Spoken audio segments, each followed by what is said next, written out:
आदाब नाजरीन, R K TV news Hyderabad में आप सभी का खैर मकदम है। आइए नजर डालते हैं आज की अहम खबर पर। आइए नाजरीन देखें हमारे नुमाइंदे रहमत खान की ये report. RK TV news Hyderabad को लाइक करें, शेयर करें और सब्सक्राइब करना ना भूलें। మేము ఎప్పుడు చూడలేదు.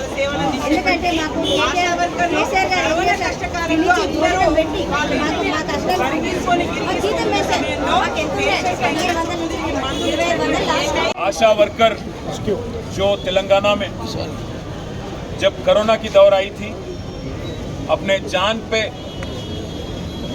जान की परवाह भी नहीं करते हुए पूरी तरह से जनता की खिदमत, हमारे भाइयों की बहनों की खिदमत उन्होंने किया कोरोना के दौरान। आज उन पे जो जुल्म किया गया, उन पे जो कल अटैक हुआ पुलिस की तरफ से, अब पहली बात तो यह है कि कल जो अटैक हुआ वो एसीपी को, सीआई को, क्योंकि हमारे बहनों पे कल उन्होंने जो हरकत की आपने सब देखा, मैं ज़्यादा नहीं कहना चाहता। इसको लेके इमीडिएटली उनको सर्विस से डिसमिस करना चाहिए। इस बात को इसी हद तक नहीं छोड़ेंगे, क्योंकि कांग्रेस पार्टी ने वादा किया था इलेक्शन से पहले कि 18,000 तनख्वाह आपको देंगे, साथ ही साथ आपका जॉब भी परमानेंट करेंगे। हम हुकूमत से डिमांड करते हैं, कांग्रेस हुकूमत से डिमांड करते हैं, पहली बात तो उनसे माफ़ी मांगिए, हमारे बहनों से माफ़ी मांगो आप। दूसरी बात, वो पुलिस, एसीपी और सीआई और बाकी जो लोग अटैक करें हमारे बहनों पे, उनको सर्विस से निकाल दो।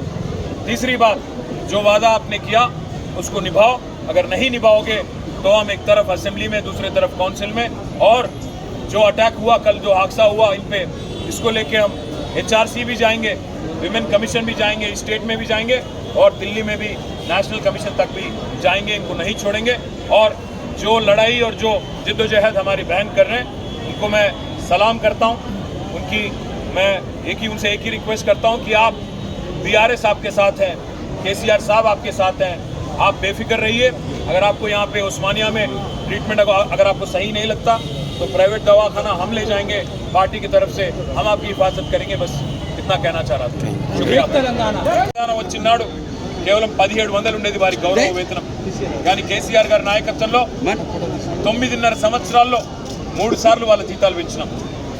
1700 నుంచి 9700 దాకా తీసుకొని పోయినాం. సెల్ ఫోన్ అలవెన్స్ కూడా కలుపుకుంటే ఇంకో 250 రూపాయలు, మొత్తం 10,000 రూపాయల కాడికి కేసీఆర్ గారి ప్రభుత్వంలో తీసుకొని పోయినాం. మిమ్మల్ని అడుగుతున్నది ఏమి ఈరోజు?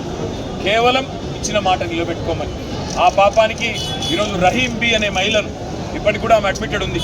మా సంతోషాను తనను కూడా ఇష్టం వచ్చిన చోట కొట్టడం, వీళ్ళిద్దరినే కాదు వందలాది మంది ఆడబిడ్డల్ని ఈడ్చుకొని గుంజి పారేసి వారి మీద భౌతికంగా దాడి చేసి అత్యంత హేయంగా, అత్యంత దుర్మార్గంగా, అత్యంత కిరాతకంగా ఈ రాష్ట్ర పోలీసులు ప్రవర్తించిన విధానం ఏదైతే ఉందో దీన్ని వదిలిపెట్టాం.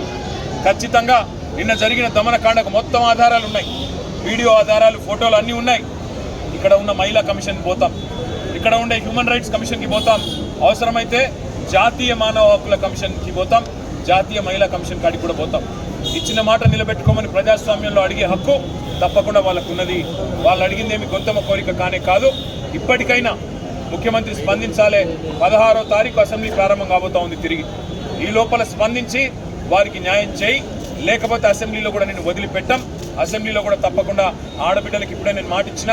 కేసీఆర్ గారు ఏ రకంగానైతే మాకు మొన్న దిశానిర్దేశం చేశారో, ఆశా ఆడబిడ్డల కోసమే కాదు ఇతర చిరుద్యోగులకు కూడా అండగా నిలబడండి అని చెప్పారు. అదే ఆలోచనకు అనుగుణంగా 16వ తారీఖు నుంచి ప్రారంభమయ్యే అసెంబ్లీలో కూడా ప్రభుత్వాన్ని నిలదీస్తాం. మరొక వైపు మానవ హక్కుల సంఘం, అదేవిధంగా మహిళా కమిషన్ కూడా తప్పకుండా కలుస్తాం. దెబ్బలు తిన్న ఆడపిల్లలకు మేము చెప్పొచ్చాం, ఒకవేళ మీకు కనుక ఇక్కడ ప్రభుత్వ వైద్యం, సర్కారీ వైద్యం మీకు సూట్ కాకపోతే, నచ్చకపోతే మీరు రండి, మా పార్టీ తరఫున మేమే తీసుకెళ్ళి ప్రైవేట్ ఆసుపత్రిలో మంచి వైద్యాన్ని కూడా అందిస్తామని చెప్పి కూడా వారికి చెప్పినాం. ధైర్యం కూడా చెప్పాము, ధైర్యంగా ఉండండి, పోరాడండి, మీకు అండగా మేమంతా కూడా ఉన్నాం, మీతో భుజం భుజం కలిపి నడుస్తామని చెప్పాం. అసెంబ్లీలో కొట్లాడతాం, బయట కూడా కొట్లాడతాం. రాష్ట్రంలో ఉండే ప్రతి ఆశ ఆడబిడ్డకు మేము BRS తరఫున మాటిస్తూ ఉన్నాం. మీకు ఇచ్చిన హామీని, ప్రభుత్వం ఇచ్చిన హామీని నిలబెట్టుకునేదాకా మీ తరఫున శాసన మండలిలో మా మహమూద్ అలీ గారు, మా నవీన్ కుమార్ రెడ్డి గారు, అదేవిధంగా మహమూద్ అలీ సాబ్, అదేవిధంగా శాసనసభలో మేమందరం కూడా గొంతు విప్పుతాం, ఖచ్చితంగా ప్రభుత్వాన్ని నిలదీస్తాం. మీకు కూడా పూర్తి స్థాయిలో న్యాయం జరిగే వరకు మీతో ఉంటామని చెప్పి కూడా తెలియజేస్తూ, ప్రభుత్వం వెంటనే నిన్న అరాచకంగా వ్యవహారం చేసిన పోలీసులను తక్షణమే సర్వీస్ నుంచి డిస్మిస్ చేయాలి. సస్పెన్షన్ కాదు, సర్వీస్ నుంచి డిస్మిస్ చేయాలి.